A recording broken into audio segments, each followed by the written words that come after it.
My wife had a secret baby I found out the day I thought I'd become a father. I was ready to cry, but not for the reasons you'd expect. The moment I saw the tiny baby swaddled in a hospital blanket, something inside me shattered. Not because I was overwhelmed with joy. Not because I was proud to finally become a dad. But because, in that exact moment, I knew. That baby wasn't mine. You might think I'm crazy, how could I possibly know just by looking? But sometimes when the truth hits you, it doesn't whisper. It screams. Let me back up. I was never the kind of guy who thought he'd be a father. For most of my 20s, I buried myself in work, pushing off the idea of a family until the right time. But when she came into my life, everything changed. She was warm, magnetic, nurturing. She said all the right things, looked me in the eye, and made me believe I was finally home. When she told me we were having a baby, I cried. I cried like a child right there in our kitchen.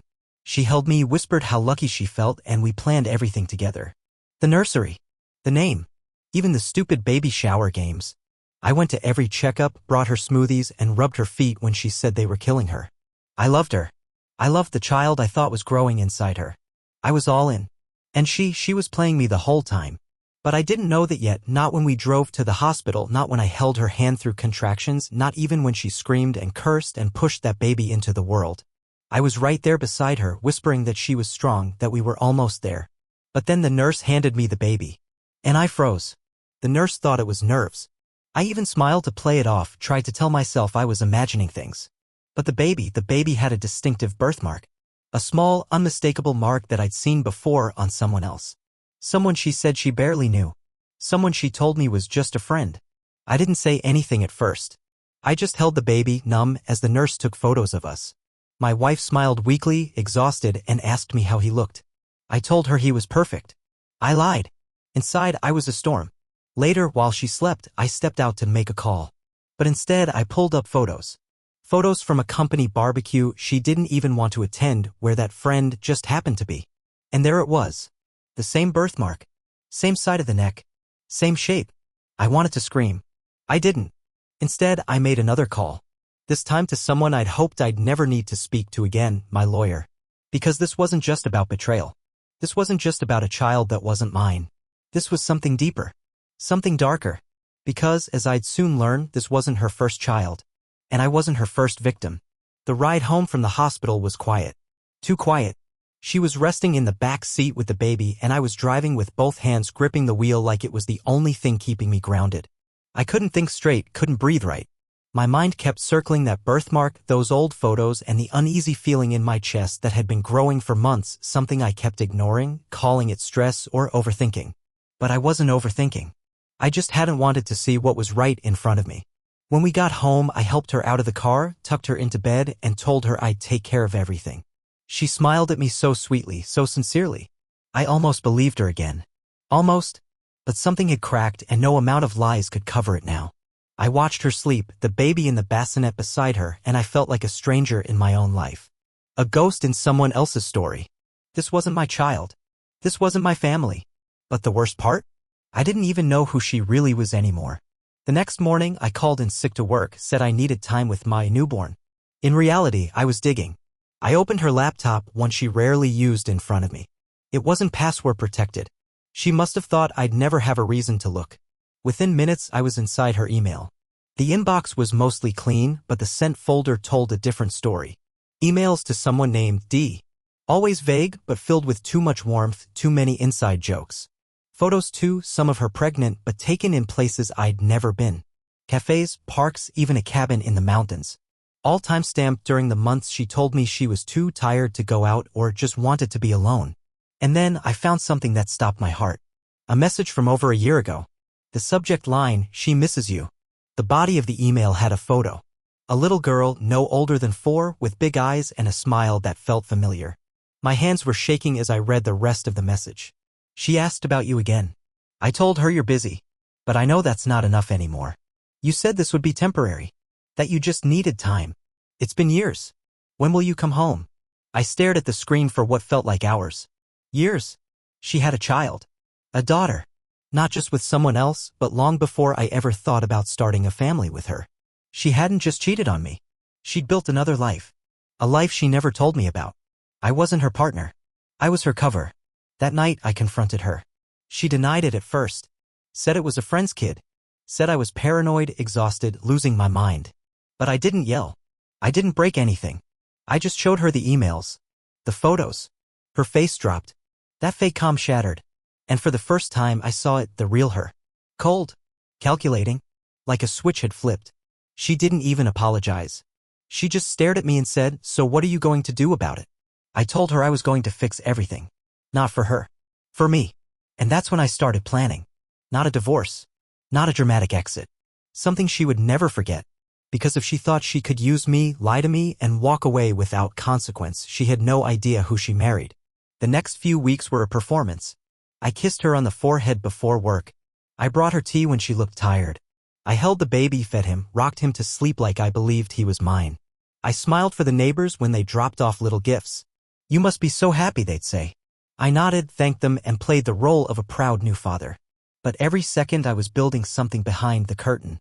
A quiet, calculated dismantling of everything she had built on lies. I started with our finances. She had no idea that when we married, I never added her to my business accounts.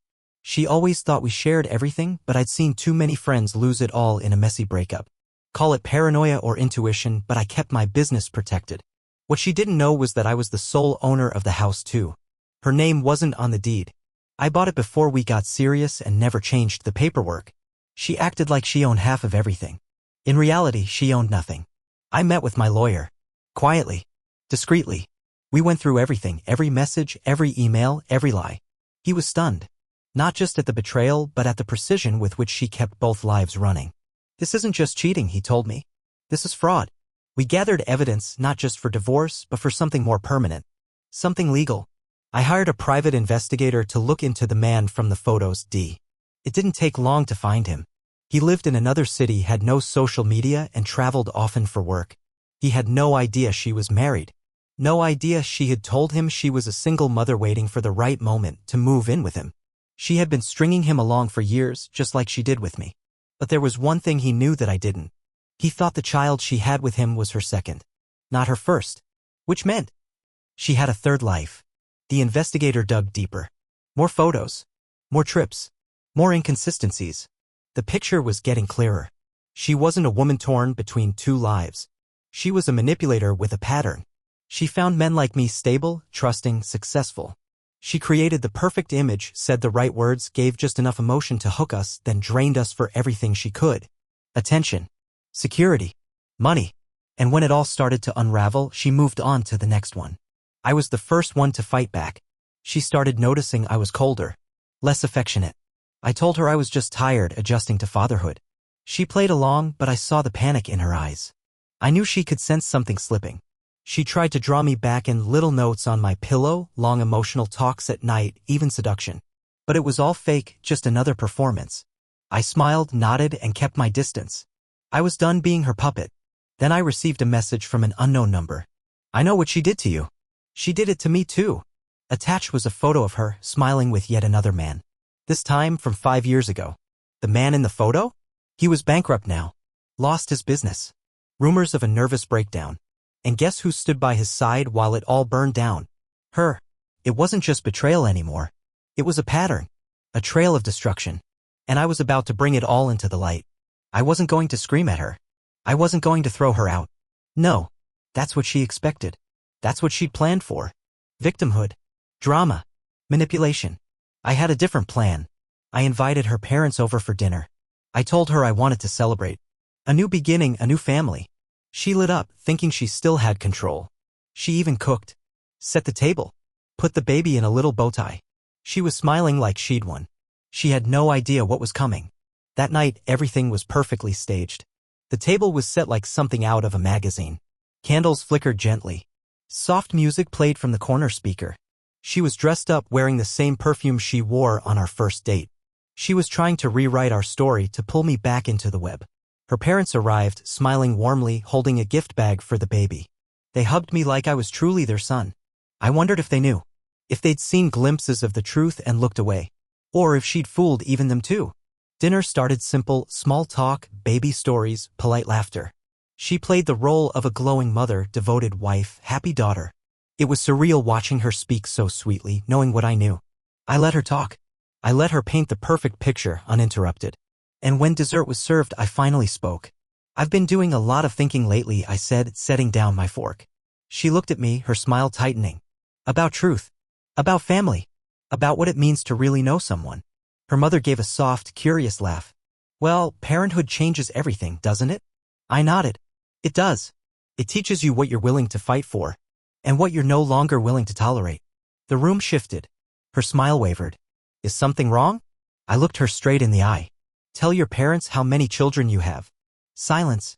Her father glanced at her, confused. What's this about? She laughed nervously. What kind of question is that? I didn't move. Tell them. Or I will. Her face drained of color. Her father sat back in his chair. What is he talking about? I turned to him calmly. Your daughter has a daughter. And a secret relationship. Possibly more than one. She's been living multiple lives. With me. With other men. This child, I pointed toward the sleeping baby monitor beside us, isn't mine. She lied to me. She used me. And I have proof. I pulled out a manila folder. Neatly organized. Printed emails. Photos. Timelines. Bank statements. DNA confirmation that I'd expedited with a hair sample I took from the baby's blanket and my own toothbrush. Her father reached out with a shaking hand. Her mother just stared, horrified. She exploded.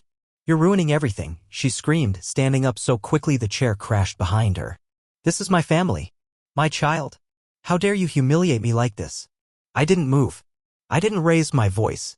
I just said, no, this is the truth. And you're finally going to face it. Her mother was crying. Her father looked like someone had stabbed him in the chest. Is this true? He asked her quietly. Tell me this isn't true. She stood there shaking, gasping, trying to find a way out. But there was none. Not anymore. And I wasn't done. I turned to her and said, you need to pack your things and leave this house. It's not yours. It never was. Your name's not on the deed. You lied to me, manipulated me, and I won't let my life burn because of your choices. You have 1 hour. Or I call the police. She screamed, cursed, threatened, cried. None of it worked. Her parents didn't defend her. They helped her pack. I watched as she carried out bag after bag. No fight left in her. Just rage and disbelief. She never thought I'd do it. Never thought I had it in me. But I wasn't just some broken man she could control. I was the ending to her game. And I wasn't done yet. I posted everything. Not to humiliate her, but to protect others. I shared my story anonymously in support groups, forums, and private networks. I warned others to watch for the signs, to trust their gut, to not ignore the red flags. Messages started flooding in. Stories like mine. Photos. Names. Men she'd hurt. Men she'd drained and discarded. She wasn't just a liar. She was a predator. But now?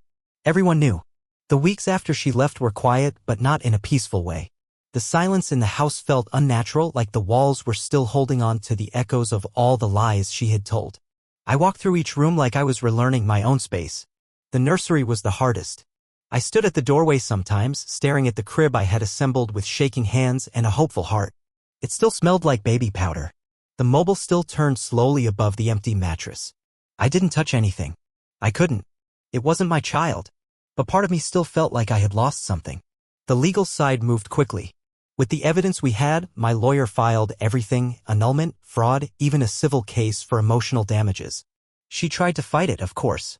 Claimed I was unstable, jealous, obsessed. But every claim she made fell apart under the weight of truth. Her lies were too tangled to hold up in front of professionals. And once the judge saw the DNA results and the timeline of her deception, the decision came swiftly. Everything I had built remained mine. The house. My business. My name. But I didn't just want closure.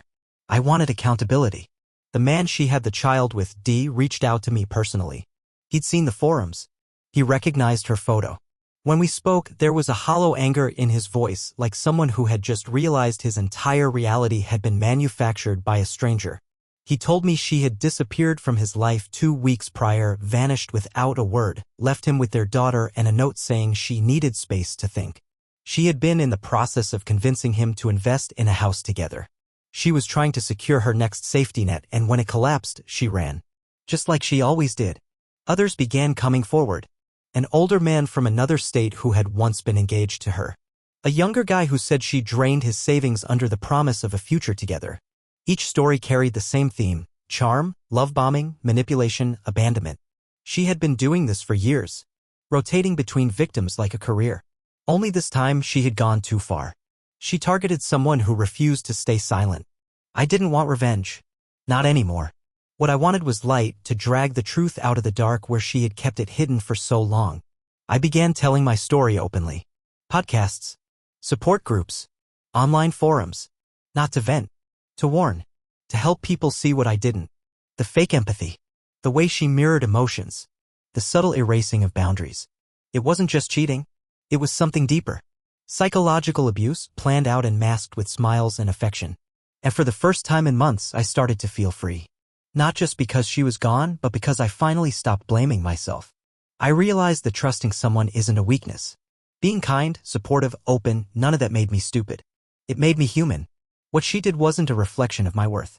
It was a reflection of who she truly was beneath the performance. And now that mask was shattered. I started rebuilding my life, piece by piece. I reconnected with old friends. Took a long trip alone, no distractions, just time to think. I went back to therapy, not because I was broken, but because I didn't want to carry her damage with me into the future. I began volunteering in support communities, speaking to people who felt lost like I once had. And slowly, the anger faded. The bitterness dulled. In its place, I felt something I hadn't felt in a long time. Control. This wasn't the story I wanted to tell. I thought my life would begin with a happy family, a child, a future written in love. Instead, it began with betrayal. But maybe that's not the end. Maybe that's just chapter 1. Because now I know what I won't accept. I know how to see through the lies. And I know that even after someone tries to rewrite your life, you still get to write the ending. If you've made it this far, thank you. Your time, your attention, it means more than you know. And if you've been through something similar, know this, you're not alone. You're not crazy. And you will get through it. Don't let anyone convince you that you don't deserve better. Because you do. Make sure to subscribe for more stories like this, and if this one hit home, leave a comment below. I read every single one. You never know, your story might help someone else find their strength too.